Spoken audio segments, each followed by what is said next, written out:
Donc aujourd'hui, ce que je voudrais faire, c'est de parler un peu de cette condition contemporaine de la ville africaine, des, des défis qu'elle pose aux plusieurs disciplines et des différents, disons, efforts pour la capter, pour comprendre cette ville dans toutes ses dimensions. Comment est-ce qu'on peut cartographier une ville qui est peut-être très difficile à capter? Est-ce que la carte, est-ce que la photo sont des moyens qui peuvent nous aider à comprendre de ce qui se passe dans ces villes? Donc, c'est un peu ça aujourd'hui, ce que je veux partager avec vous. Comme toujours, mes slides sont en anglais, mais je vais parler en français. Je vais commencer, et donc je vais parler de différentes villes. Je vais dire quelque chose sur le projet de Remco là, sur Lagos au Nigeria, parce que c'est quand même un projet fondamental qui a suscité pas mal d'intérêt et de critiques, j'ajoute. Je vais parler un peu de Kinshasa, et puis la troisième partie sera vraiment sur la photographie, comment la photographie est devenue un médium pour capter la ville africaine. Et donc, je vais montrer plusieurs, enfin des projets de plusieurs photographes qui tous ont une approche assez différente sur la ville. Mais commençons par ceci, hein. Donc cette question, et donc là on est dans, disons, la deuxième moitié des années 90, début des années 2000.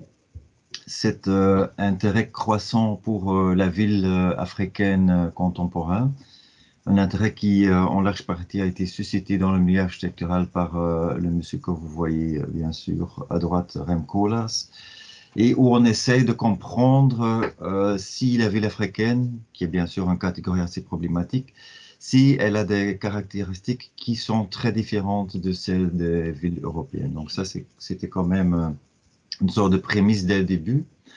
Donc, est-ce que c'est possible de parler d'une ville africaine? Non, si on utilise les concepts et les modèles qui sont applicables à la ville européenne. Mais si si on prend notre perspective, ce serait peut-être possible de parler de cette ville africaine. Et donc, Ole Bouwman, dans l'éditorial de numéro thématique de Arcis sur l'Afrique, dit la ville africaine n'existe pas, sauf si on est prêt à la définir non par sa forme matérielle, mais plutôt par ce qu'il appelle network of relationships, donc un réseau de relations. Mais donc, si cette ville est très différente, est-ce que les modèles de représenter cette ville, donc la cartographie qu'on a utilisée pour les villes africaines, pour les villes européennes et américaines, sont-ils toujours possibles? Et donc, c'est ça la question d'aujourd'hui. Donc, quel genre de perspective est-ce qu'on doit développer pour comprendre les phénomènes urbains qui se font dans une ville africaine, qui sont, comme le disent beaucoup de gens, très différents de celles en Europe? Est-ce que ça nécessite aussi qu'on regarde un peu d'autres disciplines? Donc, est-ce qu'il faut avoir une perspective plutôt interdisciplinaire pour comprendre ces villes? Et quel genre d'instruments est-ce qu'on a à notre disposition? Donc, est-ce qu'il faut regarder cette ville de façon quantitative ou est-ce qu'il faut plutôt avoir une sorte de regard ethnographique? Est-ce que l'histoire, est-ce que ça compte ou pas? Et donc, je vais montrer comment plusieurs personnes ont donné des réponses assez différentes à ces questions. Donc, Kola sur Lagos, je parlais de Kinshasa, donc je vais montrer des trucs de David Adja et Philippe de Boeckemkers. Il y a un projet de cartographie qu'on a fait nous-mêmes à Gand. Et puis, je montre des projets photographiques où je vais parler des photographes comme Gaëti Lim, Kiripi Katembo, Larry Buchmann, pas tellement Sami Balogi, un peu à la fin, mais et Danny Hoffman. Donc, voilà. Mais commençons par ceci. Donc, qu'est-ce qu'une carte? Une carte est toujours une sorte de représentation très spécifique d'une réalité. Et donc, une carte n'est jamais neutre. Donc, il faut bien se rendre compte qu'il y a toujours un agenda qui est sous-jacent. Donc, et un moyen de le montrer de façon assez concrète et de façon quand même assez provocative, c'est ceci. Vous êtes en train de regarder la représentation en 2013 de Gaza Strip. En Google Maps, 2013, le Gazasrut se présente comme ceci, comme un terrain presque vide, avec quelques artères qui sont là-dedans. La même année, donc avec sur une autre plateforme, OpenStreetMaps, de Free Wiki World Map, qui est une sorte de forme de cartographie open source sur l'Internet, montre la même réalité d'une façon très différente. Donc, et c'est bien sûr, enfin, on est dans tout le conflit israélite-palestin, bien sûr. Donc, c'est dans des contextes comme ça qu'on trouve que la cartographie devient extrêmement importante, devient une sorte presque d'acte politique. Cartographier une site est vraiment une sorte d'acte politique en Palestine et en Israël. Et donc, il y a pas mal de chercheurs et des gens qui se sont penchés sur cette question-là. Donc, des gens que vous connaissez probablement, Eyal Weizman, mais aussi Malkit Shoshan. Donc, il y a pas mal d'atlas sur ce territoire qui montrent à quel point la cartographie peut être un moyen de visualiser des choses très différentes, mais que même l'acte de faire une carte est un acte politique. Je vous montre un exemple assez particulier que j'ai trouvé extrêmement fascinant.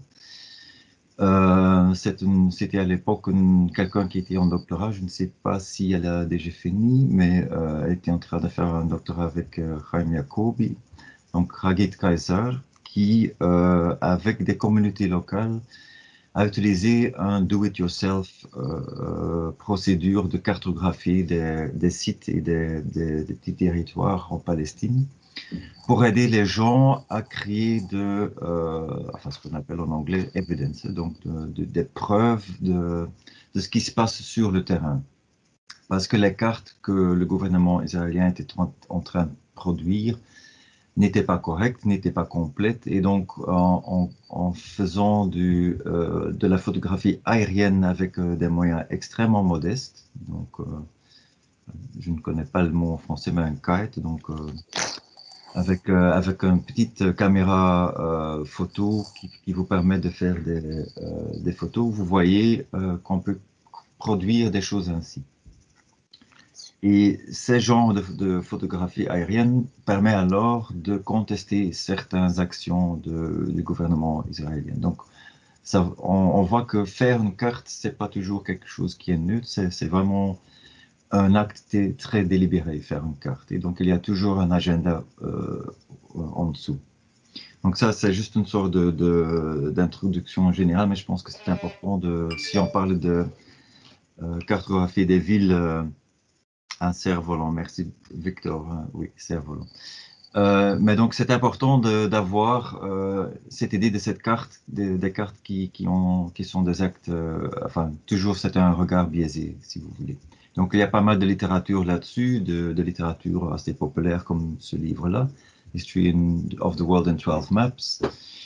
Et donc la question est toujours, si on veut cartographier une ville, comment est-ce qu'on le fait? Est-ce qu'on le fait de façon quantitative, qui est une procédure que les géographes utilisent ou des urbanistes souvent? Est-ce qu'il faut plutôt faire des mental maps? Donc est-ce qu'il faut avoir une sorte de captage un peu plus ethnographique des cartes? Il y a beaucoup de possibilités sur le spectre, disons. Bien sûr, il y a des approches très artistiques de la cartographie de la ville. Vous voyez ici deux exemples. Un Mapping a City, qui était un projet artistique dans la ville de Hamburg, en Allemagne, où on a invité plusieurs artistes pour cartographier la ville. Un projet de 2004. À droite, Cities of the World, un projet de cartographie de plusieurs villes autour du monde, New York, Hong Kong, mais aussi plusieurs villes en Afrique du Sud, fait par Titus Matiani, un artiste de l'Afrique du Sud. Donc si on pense à des utilisations ou des usages, disons, dans l'histoire, c'est assez fascinant de voir que les historiens, et donc des bons historiens qui travaillent sur l'histoire urbaine, il y a pas mal de gens qui font de très bonnes histoires urbaines sans vraiment utiliser les cartes à leur plein potentiel. Et donc Jean-Luc Arnaud, qui est un chercheur qui a travaillé pas mal sur des villes au Moyen-Orient, Damascus, Le Caire, il a écrit un livre qui s'appelle Analyse spatiale, cartographie, histoire urbaine, dans lequel il montre à quel point les historiens peuvent bénéficier de lectures très précises. D'accord. Je vais vous montrer tout à l'heure deux exemples de son livre. Mais quelqu'un que j'ai trouvé extrêmement fascinant, donc un historien, pas un historien d'architecture, mais vraiment un historien pur et dur, Karl Schlögl. Je ne sais pas si le nom vous dit quelque chose, enfin, il est bien sûr allemand, il a écrit un bouquin fantastique sur la ville de Moscou dans l'année 1937 qui s'appelle Traum und Terror, dans lequel il fait une sorte de lecture incroyable sur cette ville dans la Soviétie. Et donc où il fait tout un plaidoyer, ce qu'il a fait aussi dans pas mal d'essais, pour utiliser les cartes, parce qu'en fait, ce qu'il dit, c'est dans l'espace qu'on peut lire le temps. Donc, in Raum lesen wir die Zeit.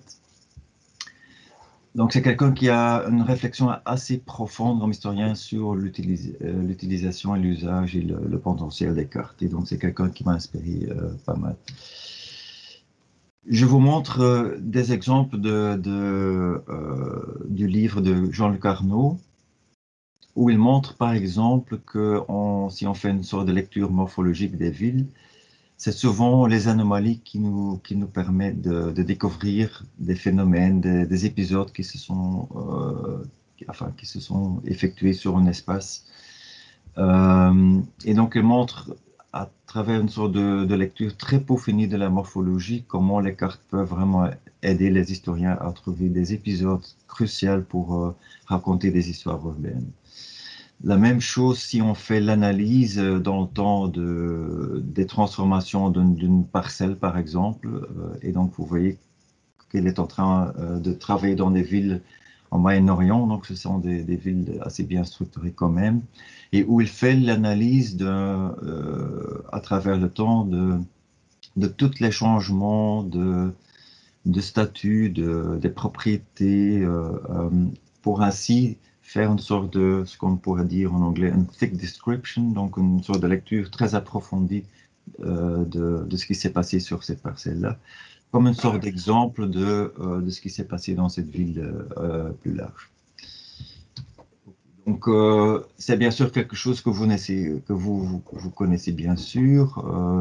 Bruno Fortier a fait une sorte de lecture morphologique, typologique de la ville de Paris, avec des dessins assez incroyables qui sont le résultat des recherches approfondies dans les archives de la ville. Mais bien sûr, ce genre d'exercices ne sont pas toujours évidents de traduire dans un contexte africain où les processus de développement des villes sont assez différentes, hein, donc, et où les sources sont souvent beaucoup plus lacunaires. Donc, ce genre d'exercice, ça ne marche pas pour tout. On a quelques villes ou quelques quartiers peut-être pour lesquels on peut faire des choses comme ceci. Donc, il y a toute cette question, comment est-ce qu'on cartographie une ville africaine? Dernier exemple de l'importance de cette carte pour l'histoire urbaine, un livre qui se trouve complètement online de Lara Vaughan, Mapping Society, The Spatial Dimensions of Social Cartography. Donc, bien sûr, ce que je fais dans mes propres recherches, c'est bien sûr d'utiliser ces cartes aussi pour essayer de comprendre, d'avoir une sorte de captage de ce qui se passe sur le terrain. Donc, quand j'ai parlé la dernière fois sur la ségrégation, c'est bien sûr que j'utilise des cartes pour ce genre de lecture et des analyses, tout en sachant que les cartes ne sont qu'un clé d'entrée, hein. Donc, les cartes sont...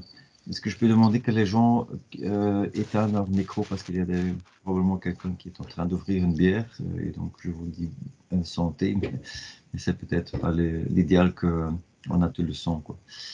Mais donc les cartes sont un clé d'entrée pour l'histoire urbaine assez fondamentale et donc pour moi assez essentielle, tout en sachant que les réalités vécues sur le terrain ne se font toujours pas découvrir à travers les cartes aussi. Ok. Et une sorte de littérature qui commence à m'intéresser pas mal, c'est ce genre de livre donc, où on essaie de cartographier, disons, les flux, donc les connexions entre des lieux, comment dire, les flux des matériaux, des personnes. Donc, Landscape as Infrastructure in the Camp and the City sont des recherches enfin, qui nous viennent de l'Amérique du Nord, Harvard Graduate School of Design en particulier, où on a développé des modèles de cartographie qui nous permettent de comprendre des connexions entre des lieux, des connexions entre villes et sites de production, sites d'extraction. Et donc, comme je suis de plus en plus intéressé dans le paysage et les infrastructures, c'est une littérature à laquelle on est en train de regarder en détail pour voir si on peut utiliser ça dans nos propres recherches. Ok. Tout ceci comme une sorte d'entrée. Le problème en RDC, et donc les gens de chez vous qui connaissent bien le lieu le savent aussi bien que moi, il y a un problème des cartes. Donc en 2014-2015, j'ai participé à un projet qui a un titre infernal qui est le suivant: mission de réalisation d'une étude en vue d'élaborer une canevas pour la gestion du patrimoine de chacune des villes participantes du projet. Enfin, un titre fou. Mais on était en fait censé, avec un bureau en Italie, de créer une sorte de méthodologie pour, disons, cartographier le patrimoine urbain de 6 villes en RDC. Pas Kinshasa, pas Lubumbashi, mais d'autres villes comme Matadi, Kindu, Kikwit, Mbandaka, Bukavu. Donc des villes secondaires, disons, où on a très rapidement constaté qu'il y avait un manque essentiel des données cartographiques. Donc on a essayé de trouver ici en Belgique, dans les archives, toutes les cartes qu'on pouvait trouver. Puis on est allé sur terrain dans les archives à Kinshasa, mais aussi dans les archives de ces 6 villes. Et on a constaté que même dans les services d'urbanisme, il y avait un manque énorme de cartes. Donc ce que vous voyez ici, en fait, c'est une des seules cartes qui était sur place dans le service d'urbanisme à Matadi, une ville portuaire quand même extrêmement importante. Une ville qui s'est étendue dans les dernières décennies de façon incroyable, et donc où la dernière carte qui était sur place datait des années 80, non même pas 80, plutôt 70 quoi. Donc on avait raconté tout ce qu'on pouvait sur Matadi, parce qu'on on est en train de faire un atlas historique sur cette ville. Mais très rapidement, on s'est rendu compte que voilà, si ça c'est la connaissance actuelle du terrain, il y a quand même un grand problème, il faut trouver autre chose. Et donc on avait un professionnel d'IT qui s'appelle Olivier Aubert, un type extrêmement compétent et chouette en plus, qui nous a proposé de travailler avec OpenStreetMaps et qui a trouvé quelqu'un sur place au Congo, une géographe belge en fait, qui faisait partie du Humanitarian OpenStreetMap Team, donc qui était en train de travailler à Kinshasa avec le service de géographie, de développer toute une sorte de documentation cartographique à travers OpenStreetMap. Et donc on a utilisé ça. Donc dans le workshop qu'on a fait, on a inclus toute une partie sur, enfin, donner une sorte de petite formation en OpenStreetMap afin que les services urbanistiques de ces villes seraient capables d'ajouter des infos eux-mêmes dans une plateforme online, parce que c'est le même principe, donc c'est ce Free Wiki of Maps. Et donc, tout notre projet sur capter le patrimoine a été réalisé sur un fond de OpenStreetMaps. Et donc, c'est assez remarquable qu'à l'époque où on a fait ce travail, ceci était le OpenStreetMap de Matadi, donc extrêmement lacunaires. Donc l'avantage, c'est bien géoréférencé, mais il y avait très peu de données là-dessus. Donc on est ici 2014-2015. Tandis que par exemple une ville de Kindu, qui a au point de vue économique n'a pas du tout le même statut que Matadi, il existait une carte extrêmement détaillée. Et donc ceci s'explique par le fait que Kindu se trouve dans une région qui est touchée par des forts flux migratoires en Afrique centrale, où il y a des défis humanitaires assez importants. Et donc OpenStreetMap est un outil qui est utilisé dans ce genre de milieu. Donc on a fait en fait des cartes extrêmement détaillées qui nous permettaient de travailler de façon très efficace sur terrain. Tandis que pour Matadi, on a dû travailler avec des cartes historiques que moi j'avais récoltées dans les archives à Bruxelles pour trouver nos chemins. La même chose pour Kalemi. De nouveau, il y a une forte présence des Nations Unies aussi à Kalemi, parce qu'on est quand même tout près de la frontière orientale du Congo, donc une frontière où il y a pas mal de défis géopolitiques, je dirais. Donc là, de nouveau, une carte extrêmement détaillée. Et donc on a donné une formation, on a organisé un workshop à Kinshasa, non pas à Kinshasa, à Matadi, dans des conditions extrêmement, fascinantes, je dirais. Ce qui nous a permis de créer une plateforme et un site web sur lequel tous les sites et les narratifs qu'on trouvait intéressants pour ces civils pouvaient s'ancrer sur une cartographie online qui était bien sûr open source et donc accessible à tout le monde. Parce qu'un des grands défis sur le Congo, c'est qu'il y a des cartes actuelles qui existent, mais qui sont souvent faites avec dans le cadre des projets PNUD ou autres, qui sont pas toujours accessibles à tout le monde après. Donc on a vraiment essayé de créer une sorte de plateforme open source où il n'y avait aucun obstacle à la porte d'entrée, quoi. Et donc Olivier Aubert, c'est lui qui nous a permis de choisir ce logiciel avec Claire Halleux, qui était la géographe belge spécialiste en OpenStreetMap, qui nous a aidés pour ce volet du projet. Et donc, à partir de cela, on a développé tout un logiciel qui permet de capter des données sur des lieux, et des sites et des édifices sur terrain, le mettre dans un database qui directement est géoréférencié. Et donc, comme ça, on a construit un outil assez performant, je dirais. OK. Donc, ça veut dire que si on travaille sur la RDC, il faut savoir qu'on travaille souvent dans des conditions où une sorte d'épaisseur des cartes manque. Et donc ça, c'est quand même assez essentiel à savoir.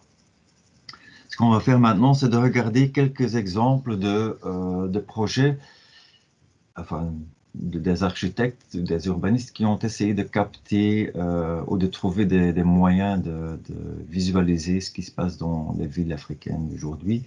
Commençons avec Remco, là, qui dans son grand projet Harvard Projects on the City, avait 3 volets, dont un était sur la ville de Lagos. Et donc le titre était Lagos, How It Works.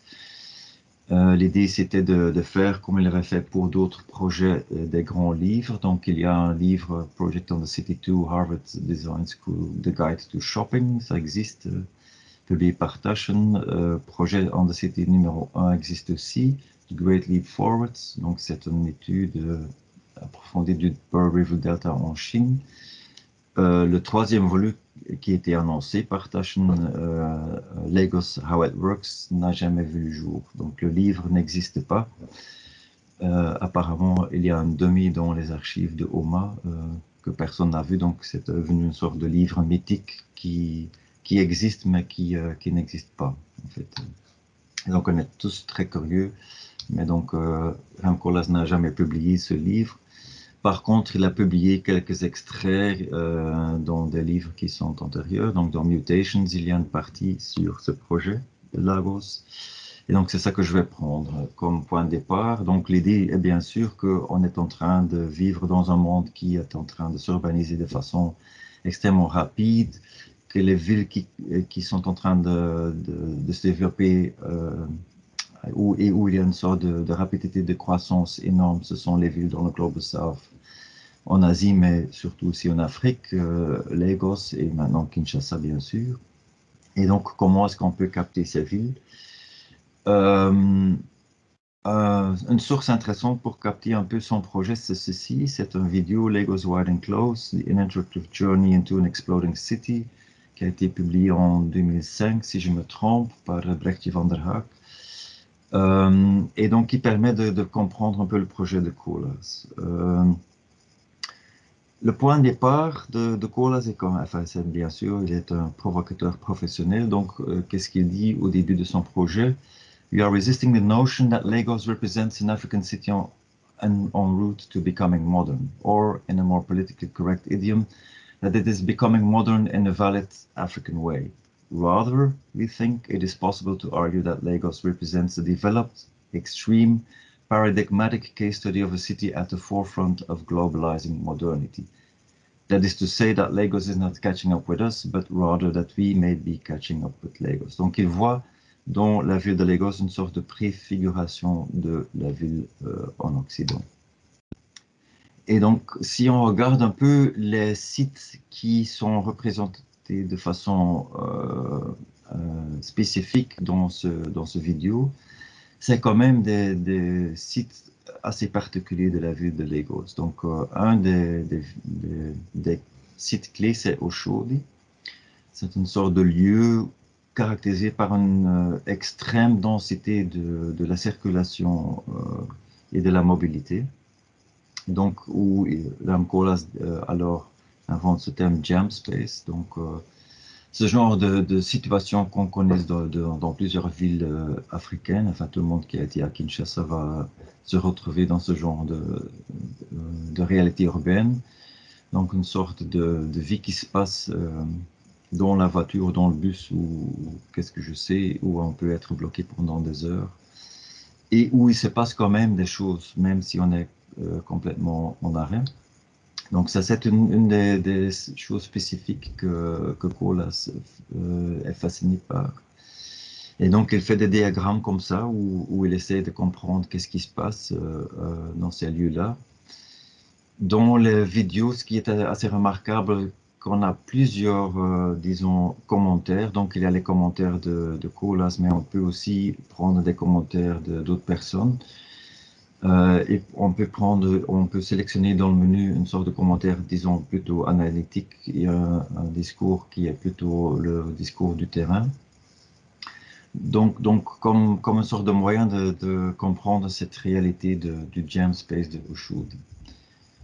Ce qui est frappant et c'est les phénomènes qui ont frappé surtout Rem Koolhaas, donc il a commencé ses recherches là-bas en, disons, 95 environ. Et donc, il était très fasciné par des phénomènes qu'on pourrait nommer avec un mot qui n'est pas très précis, mais qui est très répandu dans la littérature, des phénomènes informels. Et donc, il était très frappé qu'il y avait des grandes infrastructures qui datent, enfin routières, qui datent des années 70 plutôt. Donc, des grandes infrastructures qui ont été réalisées dans cette ville, sur lesquelles se sont ancrées des pratiques plutôt informelles. Et donc, il essayait à comprendre ce genre de réalité. Donc, une des choses qu'il dit dans son projet à la fin, c'est que même s'il est allé à Lagos au début, avec une sorte de scepticisme vis-à-vis sa propre discipline, c'est en analysant cette ville qu'il a compris que cette économie et ces pratiques, disons, informelles ne seraient pas possibles sans cette infrastructure rigide et très structurant des routes, des viaducs, des cloverleafs qui datent des années 70. Et donc, vous voyez un peu le genre de dessin qu'il fait. Donc, on est en train de regarder une grande axe routière dans la ville, avec ces entrées-là. Donc, on est en train de regarder ce genre de réalité. Et donc, il était extrêmement fasciné par ce qui se passe là-bas, comment ça fonctionne. Et donc, pour comprendre ça, et donc ici, on est en train de voir déjà quelque chose que je trouve clé dans tout son projet et qui est bien sûr aussi dans le titre du vidéo. Donc, je retourne un peu. Lagos Wide and Close. Donc, c'est ce Wide and Close qui m'intéresse ici.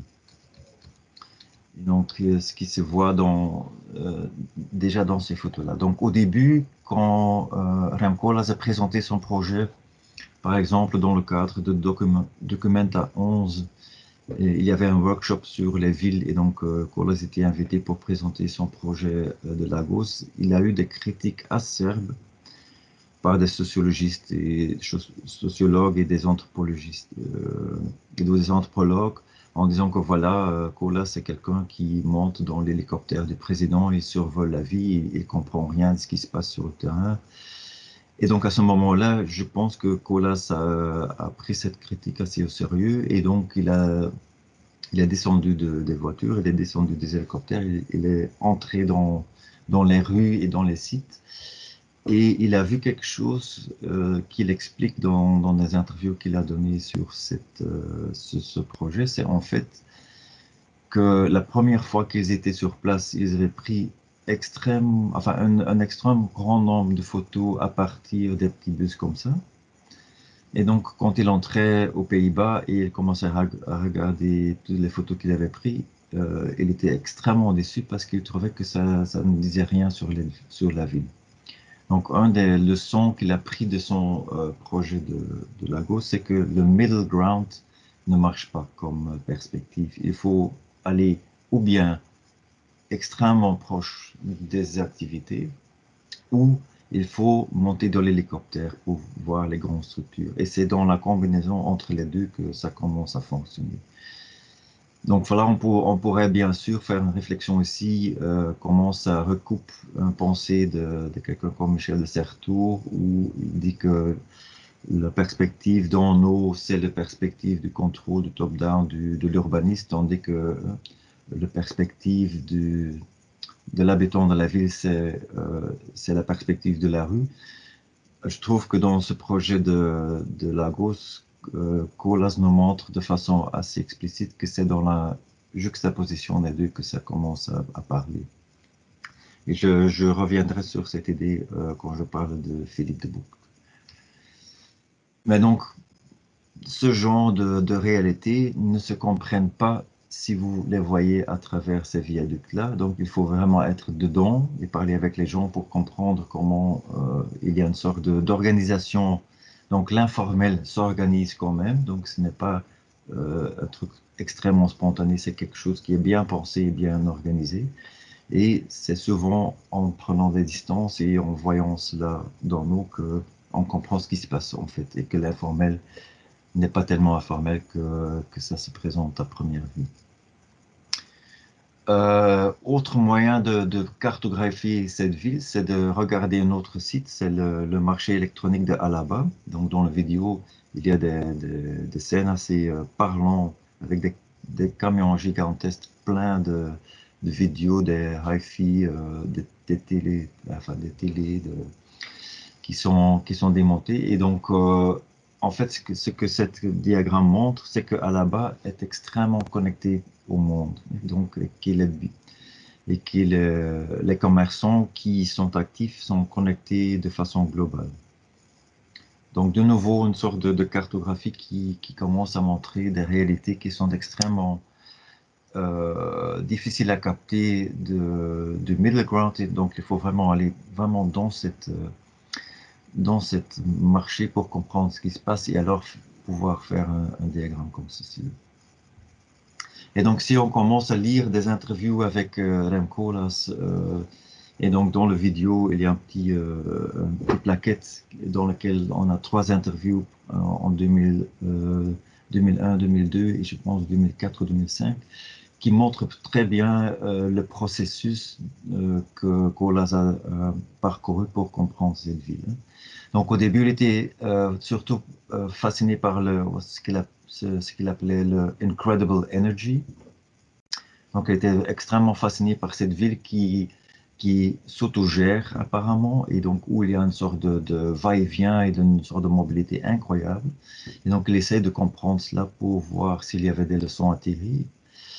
Quand il est revenu euh, l'an précédent, il trouvait que Lagos était en train de se normaliser. Donc, est-ce que c'est la ville qui a changé ou est-ce que c'est son regard qui a changé?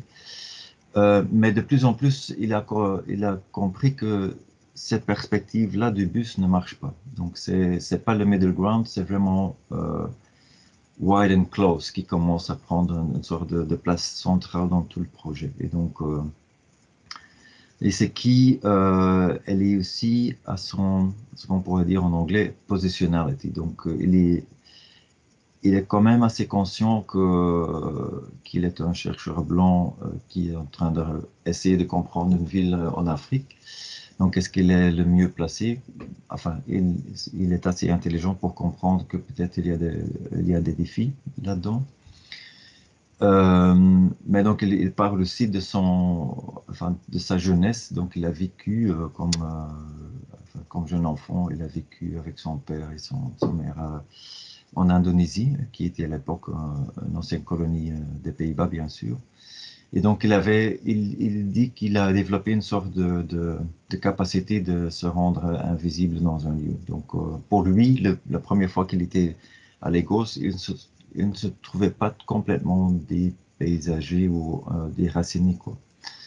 Mais donc, c'est en voyant des photos de lui dans le décor d'une ville africaine qu'il a compris que peut-être quand même il y a quelque chose avec la positionnalité qu'il faut enfin, qu'il faut prendre en compte.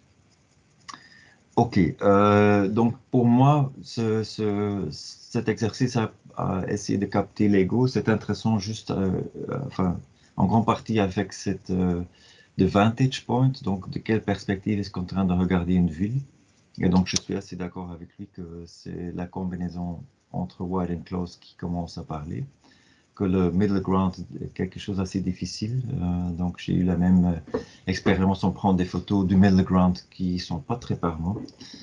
Euh, mais on pourrait dire que il y a quand même une sorte de regard assez spécifique que Cole met sur Lagos. Il est quand même intéressé à ce qu'on pourrait dire des lieux qui sont extrêmement, enfin, non pas extrêmement, mais qui sont un peu,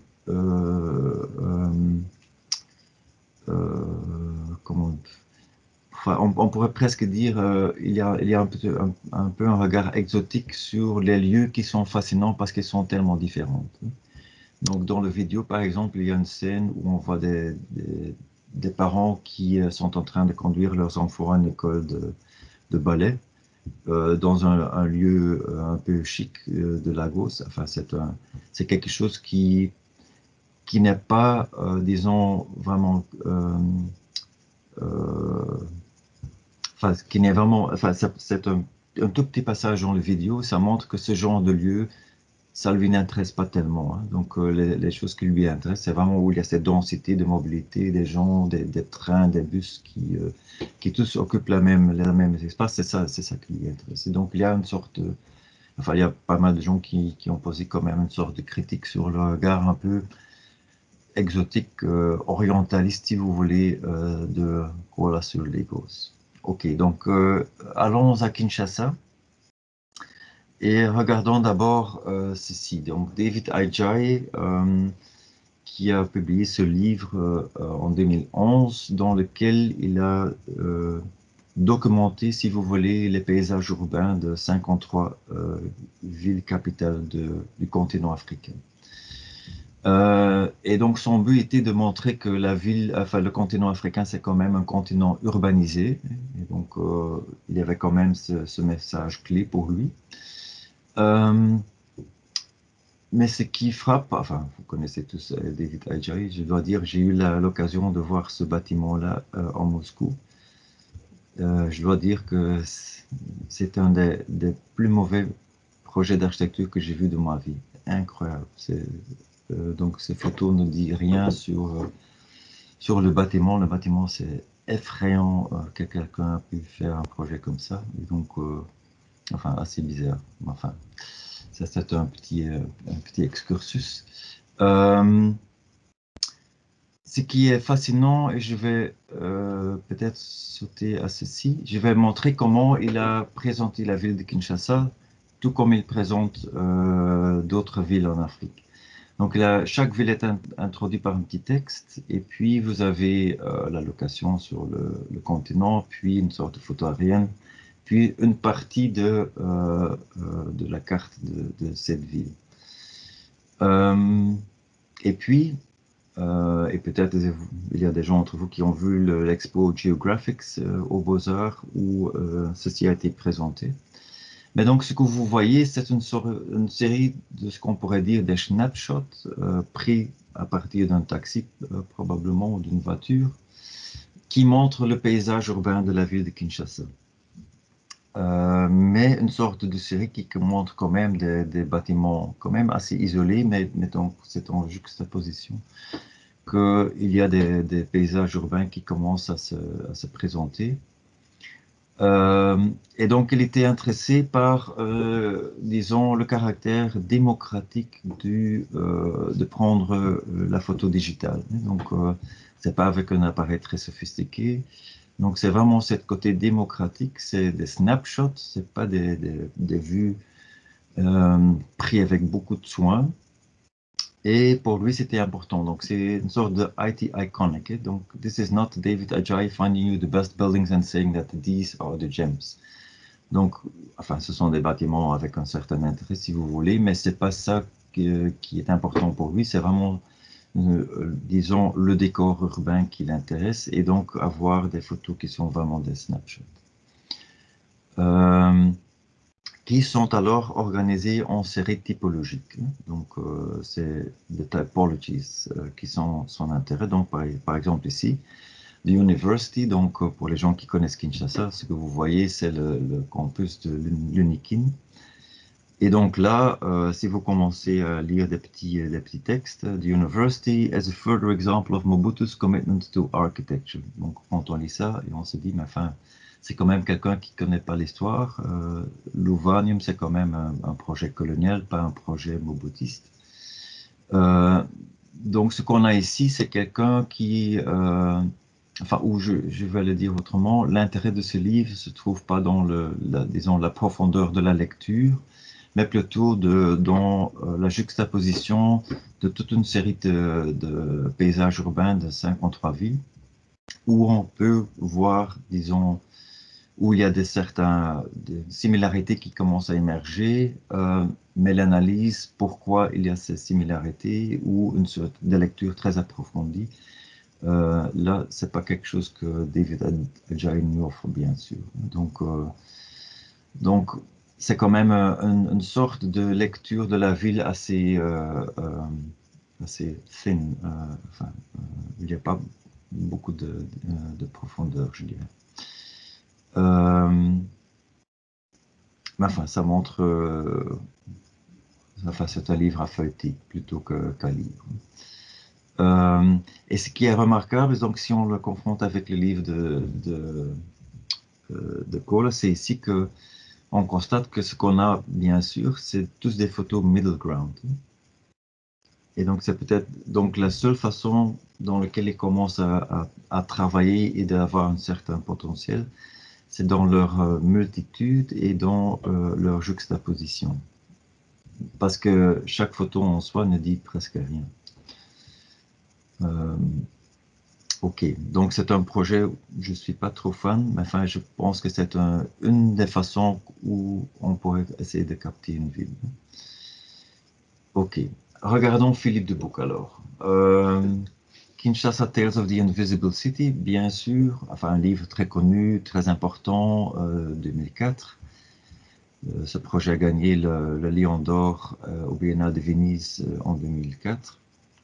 Et donc, ça commence par cette idée que urbanity exists beyond the city's architecture. Donc, la grande leçon que Philippe de Buc nous a donnée, c'est que peut-être il faut regarder au-delà de la matérialité de la ville pour comprendre une ville comme Kinshasa. Et donc, c'est peut-être dans l'imaginaire des habitants que la vraie ville de Kinshasa commence à se montrer. Néanmoins, donc Marie-Françoise Pissard était avec lui sur terrain et donc elle a quand même pris des photos, bien sûr, des infrastructures qui souvent étaient en ruine, hein. Donc il y avait toute une sorte de vidéo qui montrait le paysage ruiné au bord du fleuve Congo. Enfin, j'ai participé à des projections de ce film à Lubumbashi. Je dois dire, les réactions étaient assez fortes, donc les gens étaient extrêmement froissés par ce genre de visualisation des villes congolais. Donc c'était pas très apprécié. Mais on pourrait dire que l'effort de Philippe de Buc consiste quand même de montrer ce qui est devenu une sorte de topos dans la littérature sur le Urban Theory of the South. Donc, c'est cette idée de people as infrastructure. Donc, si l'infrastructure matérielle en soi est en faillite, c'est les gens qui nous montrent l'infrastructure principale de la ville. Et donc, dans l'expo qu'ils avaient fait, il y avait une phrase que je trouve très lapidaire, mais qui se formule ainsi: The only building that is going on in Kinshasa is bodybuilding. Donc, enfin, c'est une one-liner qui s'est bien trouvée, mais qu'est-ce que ça dit sur Kinshasa? Je suis pas très sûr. Et donc, il y avait cette fascination pour les corps humains qui fait le building block de la ville, ce corps humain qui parcourt la ville de tous les côtés, qui est omniprésent, les petites infrastructures. Et donc, ce que vous voyez ici, c'est un phénomène qui s'appelle les parlementaires debout. Donc, les gens qui sont en train de lire les journaux, donc qui commencent à commenter les dernières nouvelles de la ville, une ville qui vit bien sûr aussi du gossip, du rumeur, des narratives.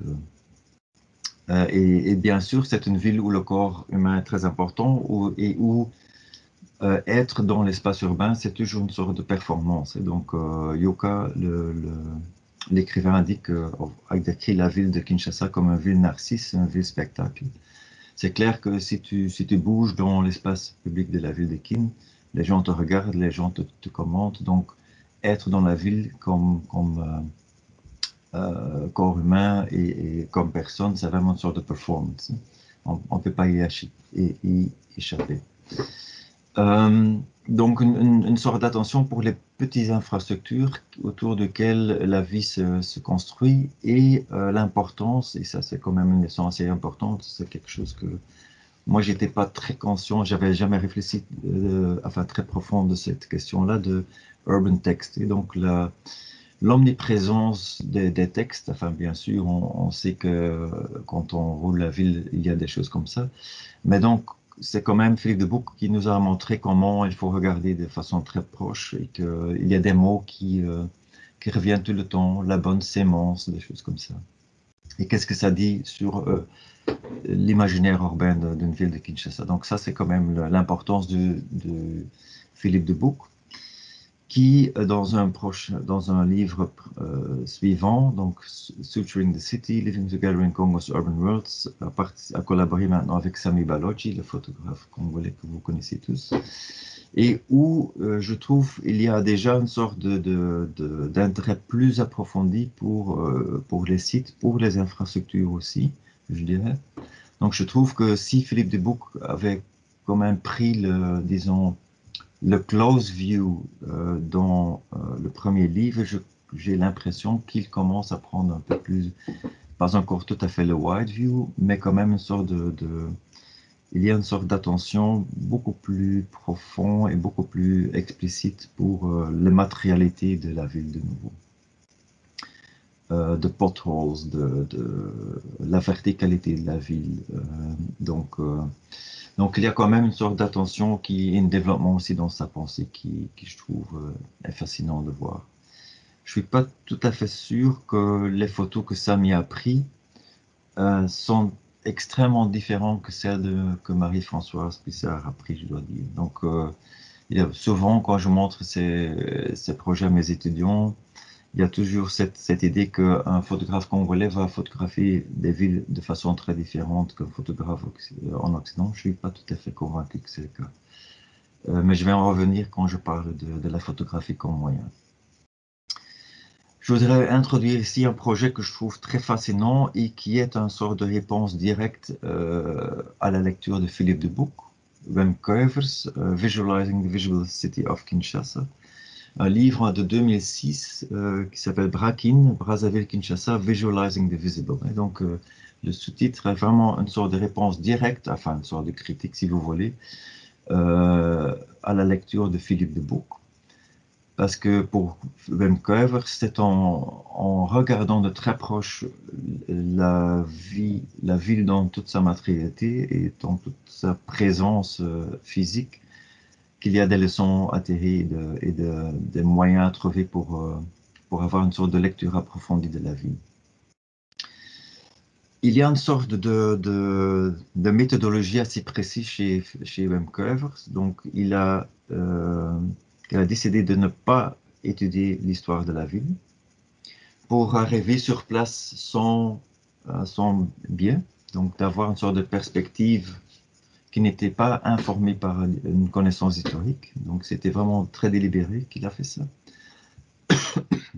Deuxième aspect de son méthodologie, donc, c'est utiliser des protocoles extrêmement stricts. Donc, prendre des trajectoires très systématiques. Enfin, vous allez voir tout à l'heure comment il a fait lui-même. Et trois, et ça c'est très important, partir la lecture de cette ville, comme il a fait pour d'autres villes comme New York et Paris, à travers une lecture de l'espace public. Mais l'espace public chez Philippe de Buc, chez Wim Kuijvers par exemple, est très différent que la notion du public space qu'on a souvent dans la littérature. Donc pour lui, je vais le dire en anglais, private space is owned by somebody who has the money or the power, while public space belongs to nobody, and hence does not fall under anyone's control. Public space then can be defined as non-economical. Et donc, une façon de capter la présence d'un espace public, c'est ce qu'il appelle garbage or dirt, donc de débris. Ça, pour lui, c'est une sorte de clé pour voir où sont les lieux publics. Pour lui, public space is a space of transgression. Donc, ça veut dire que pour lui, c'est une sorte de zone existentielle dans la ville où tu peux aller pour échapper les normes et les formes de la société. Et donc, c'est une sorte d'espace des gens qui sont, enfin, en anglais, on dit needy people. Donc, c'est une sorte de space of vulnerability. Et donc, si vous regardez comment il a fait, je vais montrer, et donc il explique dans un article, enfin un dialogue que j'ai monté entre lui et Zeynep Çelik, il explique très bien sa méthode. Mais donc, par exemple, il y a toute une discussion dans le projet. Est-ce qu'on peut utiliser des cartes ou non? Et donc, le livre commence avec une sorte de montage de toutes les cartes qu'ils avaient rassemblées. Et donc, ils mettent les cartes l'une au-dessus de l'autre. Fascinant, c'est de voir qu'en fait, ils regardent Brazzaville-Kinshasa comme une sorte de conglomération urbaine qui est une et pas deux. Donc, pour lui, c'est Brakin. Donc, pour lui, il regarde ça comme une sorte de continuité. Et cette carte-là, qui est une carte de Celtel, qui à l'époque était un des providers des téléphones mobiles le plus important à l'époque. Donc on est en 2005. Donc le Celtel Coverage Map aussi pour Celtel, qui était en fait une compagnie de téléphones mobiles basée aux Pays-Bas. Pour eux aussi, c'était une conglomération urbaine. Donc pour eux, même si ce sont deux villes capitales dans deux pays différents, pour Celtel, en fait, c'est une ville. Et donc pour Kuijvers aussi, donc ils regardent les deux ensemble. Mais donc pour eux, quand ils ont décidé de se focaliser sur certaines thématiques, ils ont décidé de ne pas regarder, de ne pas utiliser la carte comme une sorte de fond. Et donc dans tout le livre, chaque thématique est présentée comme ceci, sur une sorte de canevas blanc, et avec une indication des phénomènes qui sont étudiés. Donc ici, on a toute la collection des roundabouts, donc les carrefours qui pour Wim Kuijvers était la typologie clé pour comprendre la ville de Kin. Et donc ce qu'il fait, il se met sur chaque carrefour, au milieu, il regarde tout ce qui est autour, donc il note de façon extrêmement systématique.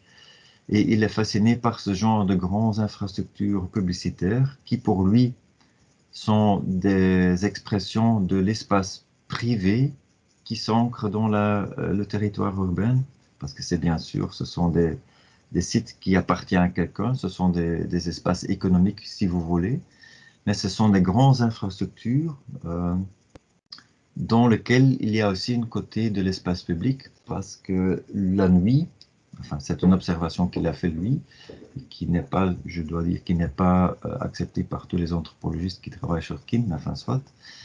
Donc il dit que la nuit, cet espace privé devient un espace aussi public parce que les Shege, donc les enfants de la rue, utilisent ces infrastructures comme des lieux où ils passent la nuit. Et donc pour lui, cette carrefour, c'est pour ça que pour lui, cette carrefour est vraiment un espace, une typologie clé de la ville de Kinshasa. Je ne vais pas parcourir tous les autres projets, donc je vous les montre de façon rapide. Peut-être juste une chose qui est quand même assez fascinante, c'est la présence des Nations Unies dans les villes de Brazzaville et de Kinshasa, où il y a une forte concentration de lieux à Kinshasa, beaucoup moins à Brazzaville, mais où ils ont essayé de capter cette présence et où vous voyez que la ville est extrêmement fortifiée. Donc tous les gens dans le public qui ont déjà pris des photos à Kin savent combien c'est difficile de prendre des photos dans les sites stratégiques. Et les sites stratégiques, bien sûr, les sites des Nations Unies en sont des sites stratégiques. Donc c'est quand même assez fascinant qu'ils ont réussi à capter ce paysage de présence des Nations Unies à Kinshasa. Oui, si je vais sauter parce que sinon ça va nous éloigner trop loin. Une autre carte que... non, c'est peut-être pas celui-là que j'en ai besoin. Je vois si je l'ai. Oui. On pourrait dire qu'il y a une sorte de choix très radical de ne pas avoir une sorte de fond de carte pour présenter les analyses sur la ville de Kinshasa que l'équipe de Wim Kuijvers a fait.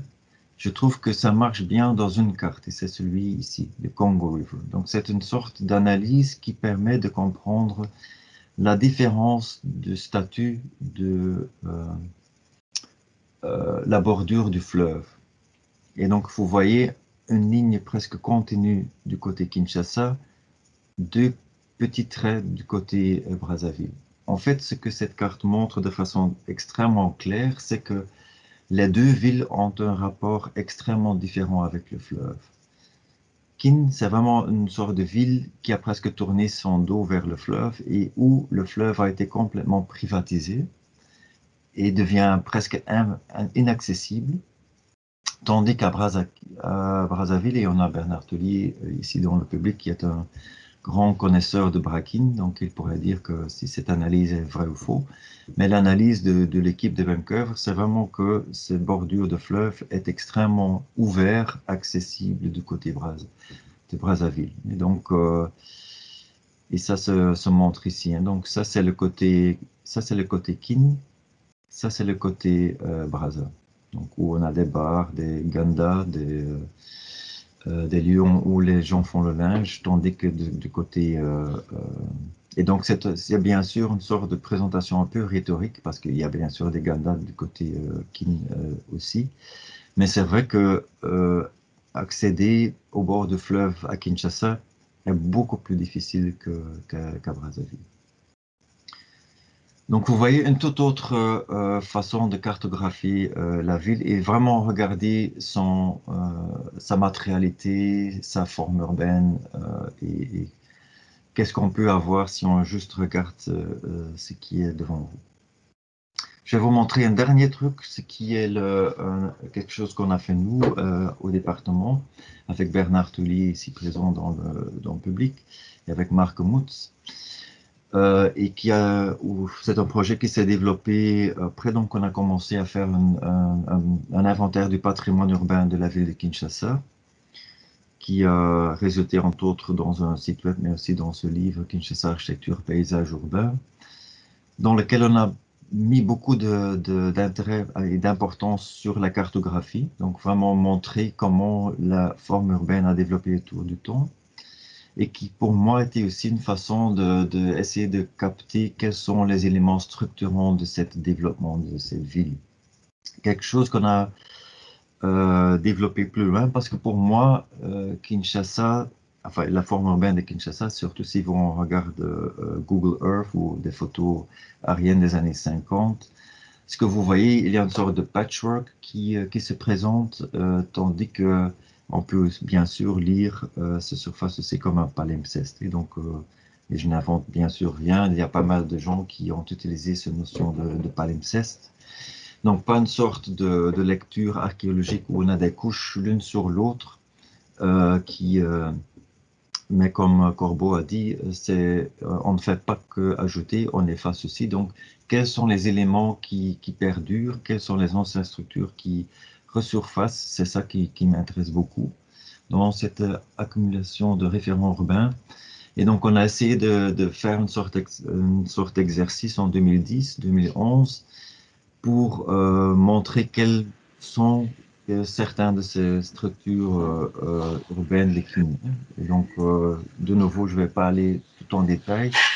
Je vais vous montrer quelques exemples pour voir comment, contrairement à Wim Kuijvers, qui, de façon très délibérée, n'a pas regardé l'épaisseur historique de Kin, mais ne voulait, enfin, est allé à Kinshasa sans avoir voulu se familiariser avec cette histoire-là, pour vraiment capter les phénomènes dans le Kin d'aujourd'hui.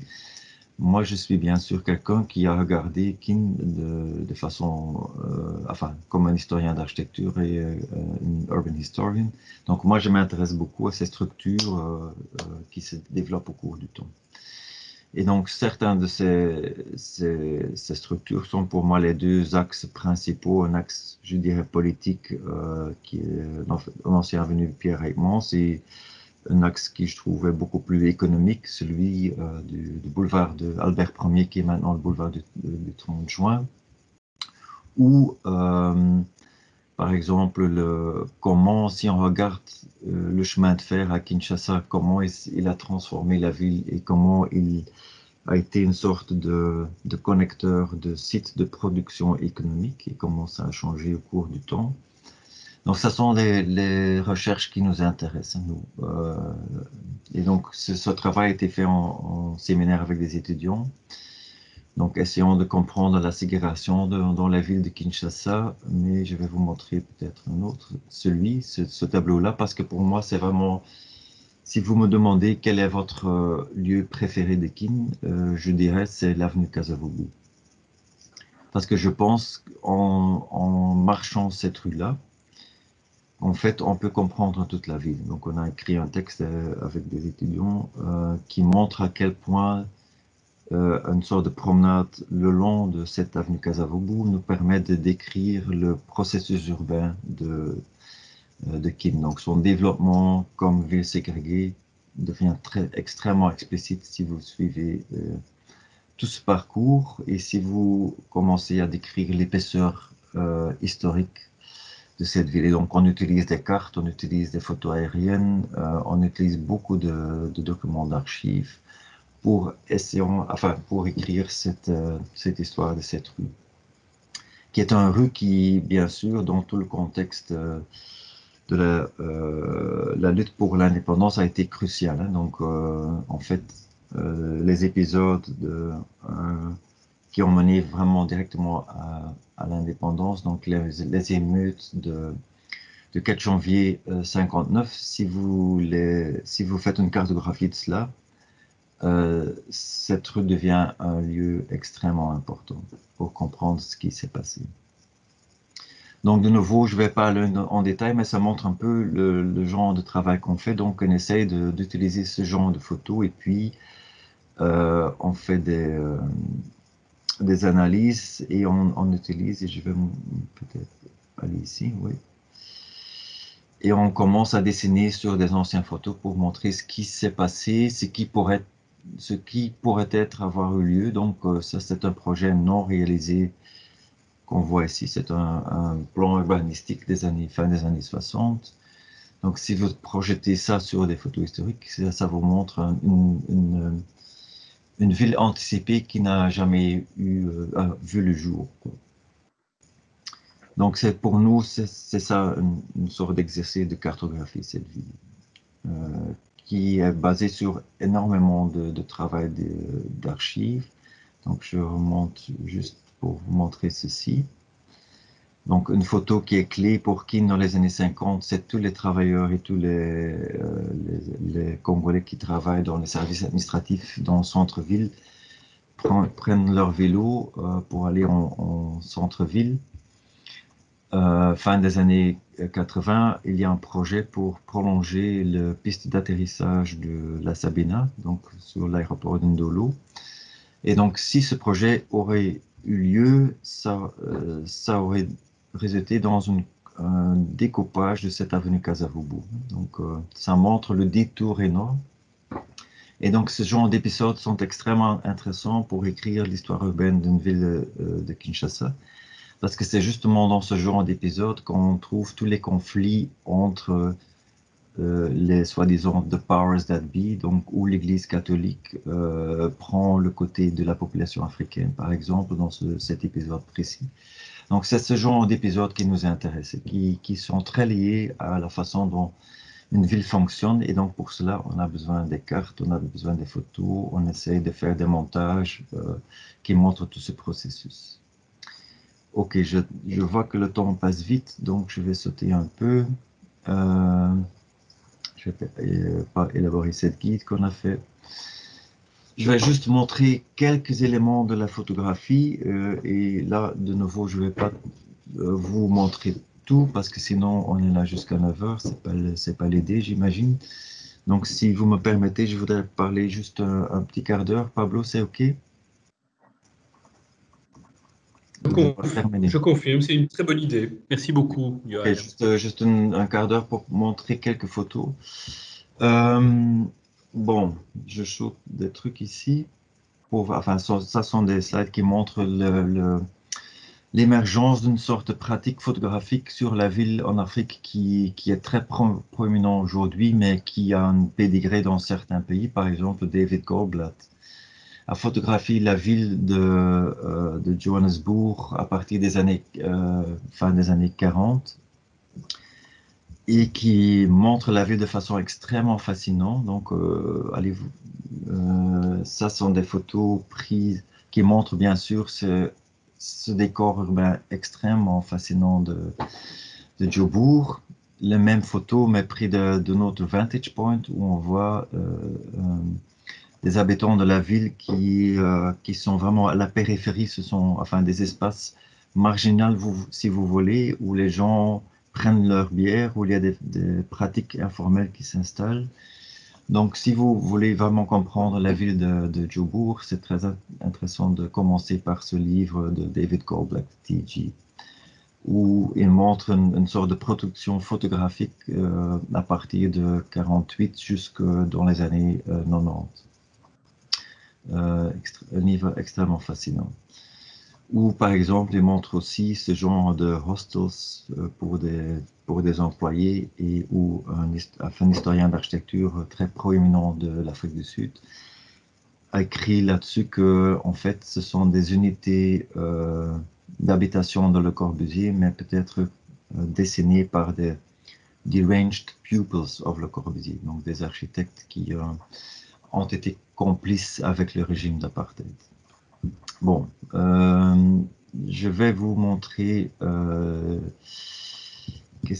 Oui, je vais peut-être. Je vais faire ça. Je vais sauter un certain nombre de trucs.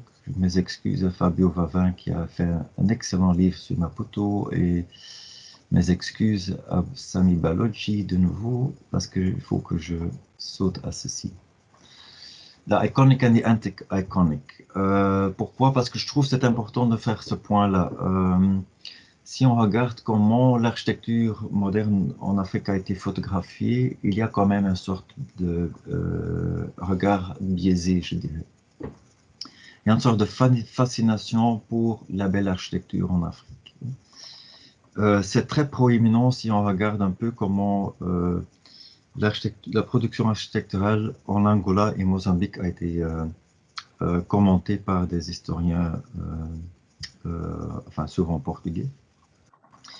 Donc il y a cette fascination pour un modernisme assez brésilien qui s'est fait en Angola et en Mozambique. Et bien sûr, ce sont des architectures qui sont extrêmement captivantes, où il y a une sorte de dessin qui est extrêmement peaufiné, et où la photographie devient bien sûr un instrument pour montrer ce côté extrêmement captivant, sensuel de cette architecture, qui s'inscrit bien sûr dans tous les surveys de l'architecture moderne du XXe siècle de façon assez facile, parce que ce sont des choses qu'on reconnaît, qui sont très corbusiens, si vous voulez, qui nous font penser à Niemeyer et d'autres, et qui, en fait, sont une sorte de lecture d'un paysage urbain d'Angola et de Mozambique, qui sont extrêmement limités. Donc, même si on a une production architecturale assez importante de ce genre de bâtiments, on a une autre production en Afrique et en Angola et Mozambique en particulier, faite par les services ou des départements des travaux publics, qui sont extrêmement plus médiocres, même presque banals, mais qui sont, pour la bonne compréhension du projet colonial du gouvernement portugais, beaucoup plus important que ces bâtiments-ci. Donc, et qui sont beaucoup moins photogéniques, bien sûr. Et donc là, il faut faire attention. Et je le dis parce qu'un des livres très importants des dernières années, c'est celui-là, African Modernism, rédigé par Manuel Hertz, The Architecture of Independence, Ghana, Sénégal, Côte d'Ivoire, Kenya, Zambia, pour lequel il a engagé Iwan Baan et Alexia Webster, deux photographes très compétents, mais qui ont une sorte de pratique photographique qui est très celui du iconic. Donc, bien sûr, Iwan Baan, c'est un photographe de grande renommée dans le milieu architectural, et donc lui photographie bien sûr les édifices et les bâtiments assez spectaculaires. Et donc il est extrêmement bien doué pour prendre des photos qui nous montrent ces paysages urbains et les choses spectaculaires. Si vous comparez avec ce que j'ai montré de David Adjaye, où il y a ce côté anti-iconic, si vous voulez, je pense que c'est une tension qui est très intéressante pour montrer les très différentes approches de la photographie de la ville africaine. Et donc, je pense que c'est très important, si on regarde des photos, de bien se rendre compte quel est l'agenda, quel est le regard du photographe. Est-ce que c'est du anti-iconic, est-ce que c'est du iconic? Je pense que pour comprendre les villes en Afrique, c'est très important d'avoir ce côté anti-iconic aussi. Souvent, dans les photos de Baan, il essaie quand même d'avoir des personnages dans certaines photos. Je ne sais pas si j'ai un exemplaire sinon. Parfois, on a l'idée de cette people as infrastructure est en train enfin de se présenter aussi dans ces photos, mais pas toujours. C'est quand même le bâtiment comme une sorte de icon of modernity, of independence, qui est très... et donc, ça rentre bien sûr dans l'agenda du livre de Manuel Hertz, qui veut justement montrer que ces indépendances dans ces pays africains se sont présentées, se sont représentées à travers des architectures extrêmement captivantes et souvent spectaculaires.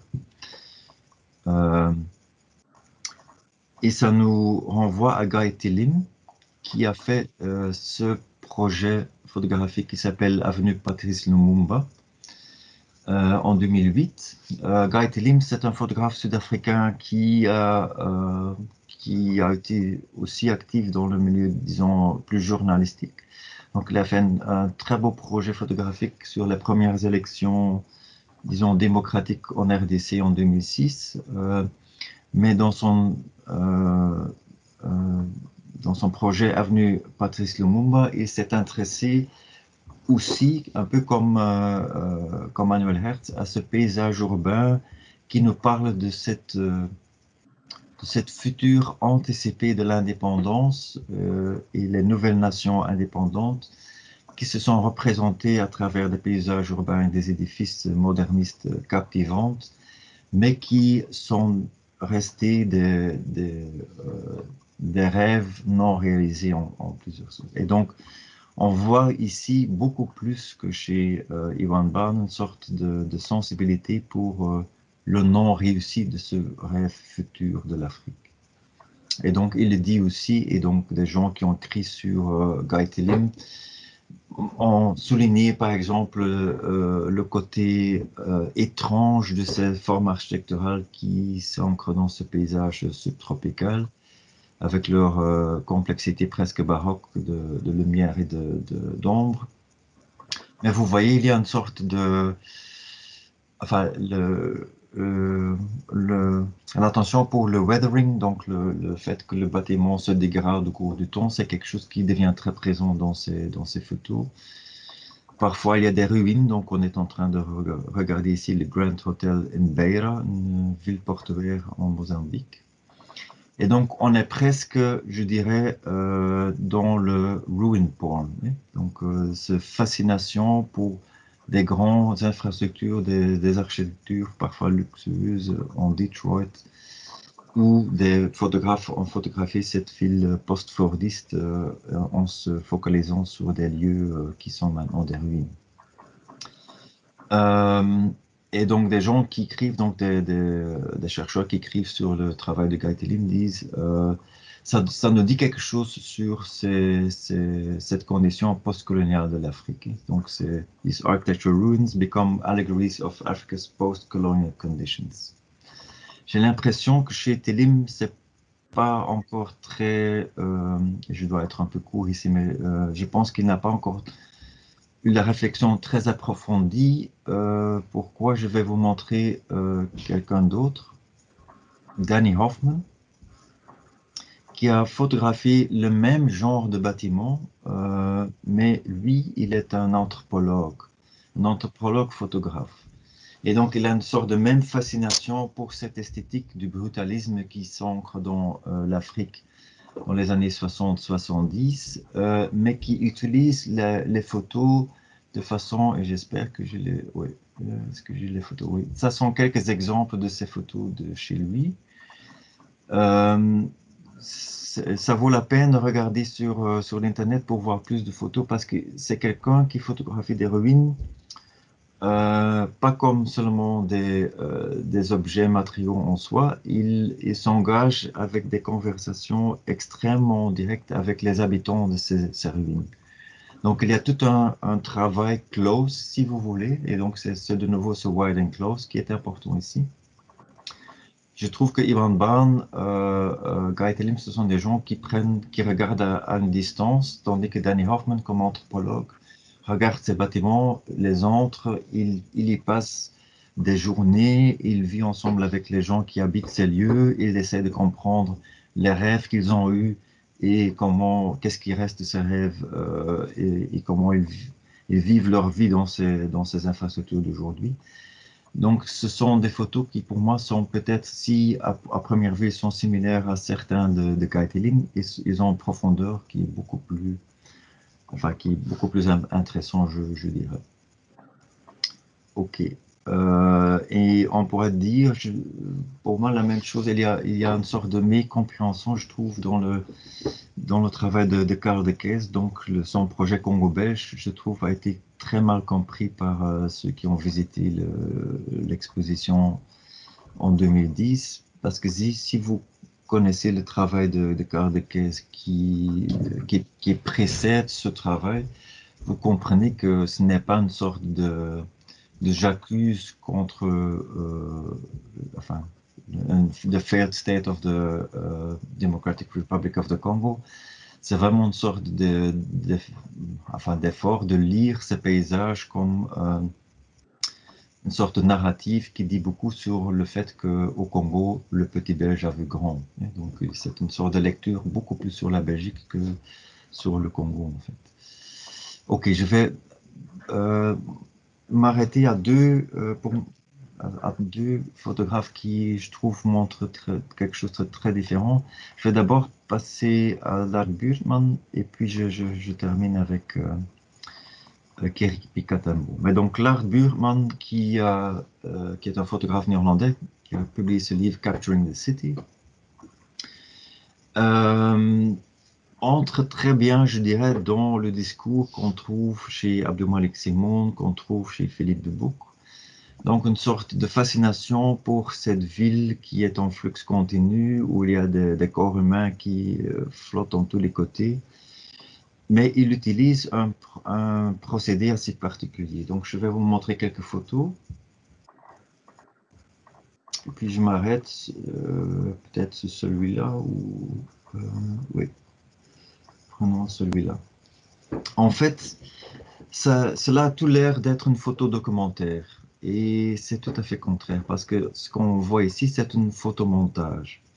En fait, c'est un lieu qui a été photographié par Lars Buurtman dans une durée de, je ne sais pas, peut-être 1 heure ou 2 heures, où il a, en Photoshop, alors fait un montage des scènes qui lui semblent être intéressantes. Donc, on est en train de regarder une photo qui montre une scène qui n'a jamais eu lieu en réalité. Donc, il a pris des personnages qui ont tous passé sur ce site, mais pas tous au même moment. Et donc, il exagère, disons, le côté People as Infrastructure, mais de façon délibérée, et donc il le dit aussi dans les textes qu'il écrit autour de ces photos, parce que c'est pour lui, c'est ça, la ville africaine, enfin, il faut vraiment montrer le fait que c'est une ville qui est en perpétuelle continuité, mobilité.